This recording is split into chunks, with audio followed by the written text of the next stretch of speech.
Hi guys, welcome back to my YouTube channel.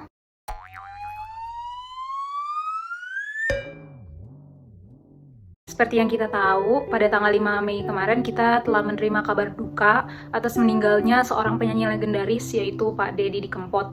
Dan telah dikabarkan kalau Pak Deddy Kempot ini meninggal karena henti jantung. Nah, di video kali ini aku akan ngebahas tentang henti jantung yang menjadi penyebab kematian beliau. Oke, jadi henti jantung itu apa sih? Henti jantung itu kondisi saat jantung kita itu nggak bisa memompa darah ke seluruh tubuh kita untuk kasih oksigen ke seluruh organ kita.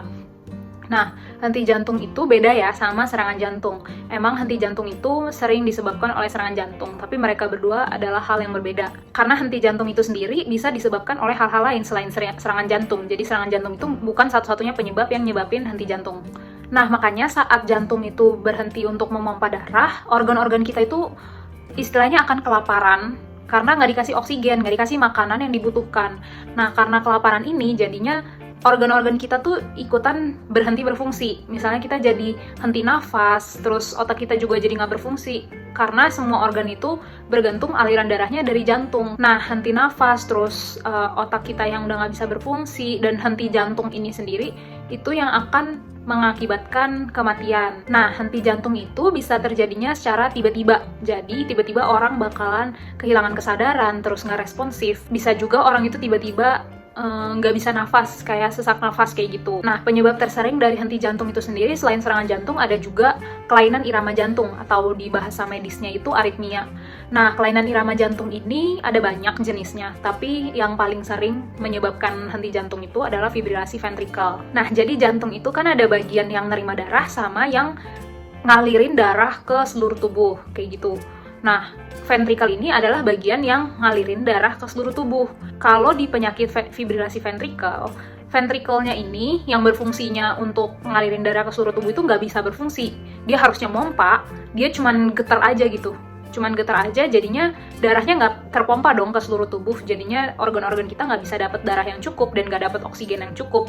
Makanya jadinya organ kita kelaparan. Nah, selain dari fibrilasi ventrikel, penyebab utama dari henti jantung itu kan serangan jantung. Serangan jantung itu beda ya sama henti jantung. Kalau serangan jantung, aliran darah yang seharusnya ngasih makan si jantung ini itu keblok atau penyempitan kayak gitu. Pokoknya darahnya itu nggak bisa ngasih makan si jantung ini. Makanya nanti sel-sel di jantungnya ini bakal mati, terus digantiin sama jaringan lain. Nah, karena tergantikan oleh jaringan lain ini, bakal merusak fungsi dari jantung itu sendiri. Nah, tapi di orang yang mengalami serangan jantung, orang itu masih sadar dan masih bisa bernafas. Karena yang mompanya itu nggak masalah, tapi yang menuju ke pompanya ini yang bermasalah. Tapi setelah jantung kita udah lama nih nggak dialirin darah, lama-lama sel-selnya mati, terus keganti sama jaringan lain, kan jadinya jantungnya nggak bisa berfungsi. Nah, saat jantungnya ini nggak berfungsi, nggak bisa mompa lagi dong. Makanya serangan jantung itu bisa menyebabkan henti jantung.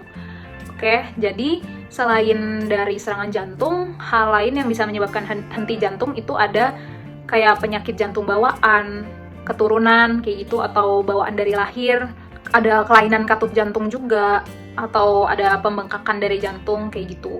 Nah, selain itu bisa juga disebabin oleh stres fisik gitu. Jadi misalnya kita ngelakuin aktivitas fisik yang sangat berat, sementara kita nggak biasanya ngelakuin aktivitas fisik itu. Karena aktivitas fisik yang berat, hormon adrenalin dikeluarkan, hormon itu bisa menyebabkan henti jantung. Selain itu di tubuh kita itu juga butuh namanya elektrolit. Nah, elektrolit ini contohnya kayak di kimia-kimia yang kalian tahu, potasium, magnesium. Nah, kalau mereka itu kurang di tubuh kita bisa henti jantung juga. Selain itu bisa juga disebabkan kalau kita banyak kehilangan darah. Nah, kalau kita banyak kehilangan darah kan otomatis pompa kita, si jantung ini harus pompa lebih kenceng dong, lebih banyak untuk ngegantiin darah yang hilang di tubuh kita. Nah, saat dia udah terlalu kencang, dia lama-lama bisa lelah juga gitu. Terus jadinya dia bisa henti jantung karena dia kayak udah nggak berfungsi lagi gitu. Nah, bisa juga disebabkan oleh kekurangan oksigen yang parah ya tapi ya. Nah, ada beberapa hal yang bisa ningkatin kejadian dari henti jantung ini sendiri. Contohnya kayak usia yang tua, terus laki-laki itu sesuai penelitian itu lebih banyak yang mengalami henti jantung dibandingkan dengan perempuan. Selain itu, orang-orang yang punya penyakit jantung bawaan, kelainan jantung yang lain, pokoknya yang udah pernah punya sakit jantung lain, itu lebih mungkin untuk kena henti jantung. Selain itu juga orang-orang yang punya penyakit kronis, yang kayak misalnya penyakit gula, diabetes, atau penyakit darah tinggi, kayak gitulah pokoknya orang-orang yang dengan penyakit-penyakit yang emang udah lama kayak gitu. Itu akan meningkatkan resiko terjadinya henti jantung ini sendiri. Nah, jadi buat kalian itu penting banget ya untuk check up ke dokter mengenai jantung kalian, karena dengan check up itu kalian bakal tahu jantung kalian tuh punya kelainan nggak sih? Mungkin ada kelainan bawaan atau gimana yang kalian nggak tahu gitu, kalian nggak sadar.